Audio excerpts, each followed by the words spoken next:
In an interview with reporter Sita Luknot from King Street, Dukestown, Curvaton, Berbice recounted an incident that occurred around 8:20 p.m. September 9, 2025. At the time, she was in the lower flat of the building interacting with her son, Richard DeHoop, a 43-year-old businessman who also resides in the lower flat. Sita mentioned that they were experiencing a power outage and noticed three armed masked men on their property. At the time of the robbery, her granddaughter and daughter-in-law were at home. Sita reported that the robbers demanded cash and valuables from the family. Well, that evening now, I come down, right? And I'm there with my son, my daughter-in-law, my grandchildren. I have two grandchildren. And I sit down and we have a little conversation. And my son tell me that I go take a shot. So I said, that's no problem.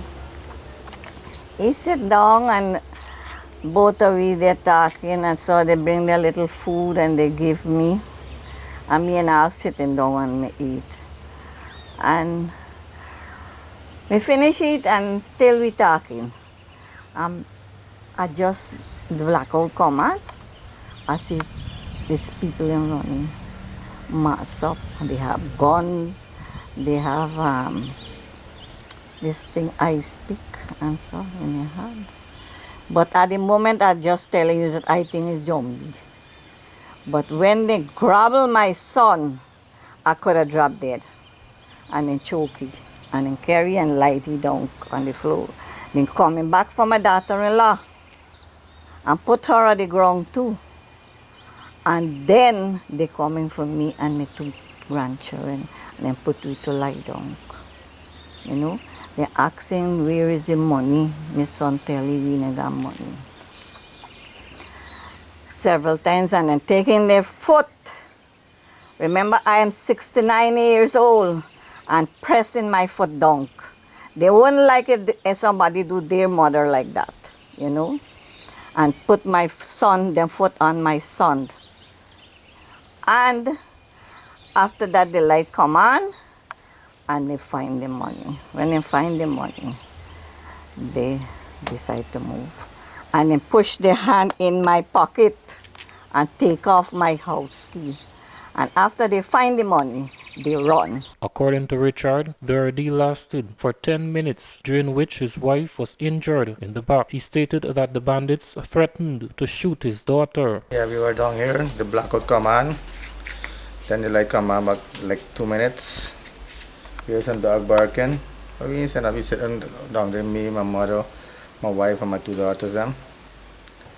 Blackout again. Soon as the blackout come on, the guy rushed in from this side here, trading guy, come straight to me with the gun. They said nobody move. They said let's go in the house. They bend me down, they carry me in the house, carry everybody. They take a clap put over my neck, they put their foot and mash down my neck. They said no move. Where's the money? Where's the money? I said I don't have no money. He said put on the light. I said there's blackout, we can't put on no light. The light come on right away and they start ransacking the house.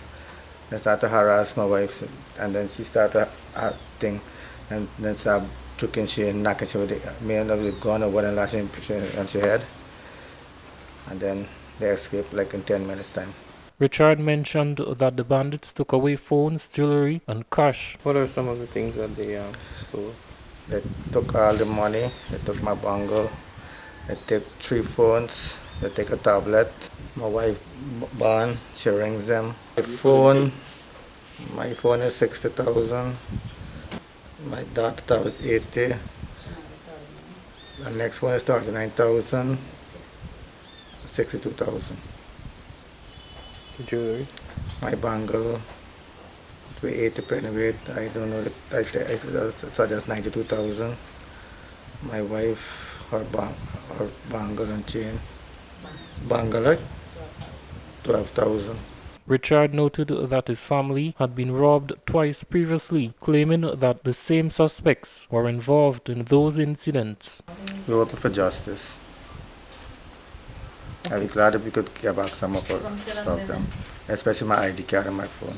Police headquarters announced that on Wednesday, September 10, 2025, a team of police officers arrested two suspects, 31-year-old Kevin Padmore, also known as Bulla, from Dukestown, and 34-year-old Cordell Small, also known as Mad Dog, from number 77 Housing Scheme, Corverton, Berbice. According to reports, Padmore and Small admitted during interviews at the Springlands police station that they planned and executed the robbery with a third suspect identified as Moses. The suspects claimed that no firearm was used during the robbery. Instead, they used a cutlass and knife. Police stated that efforts are underway to locate and arrest the third suspect. Padmore and Small remain in custody pending further investigation. Reporting for the LRTVS NewsWatch, I am Leroy Vanderstoep.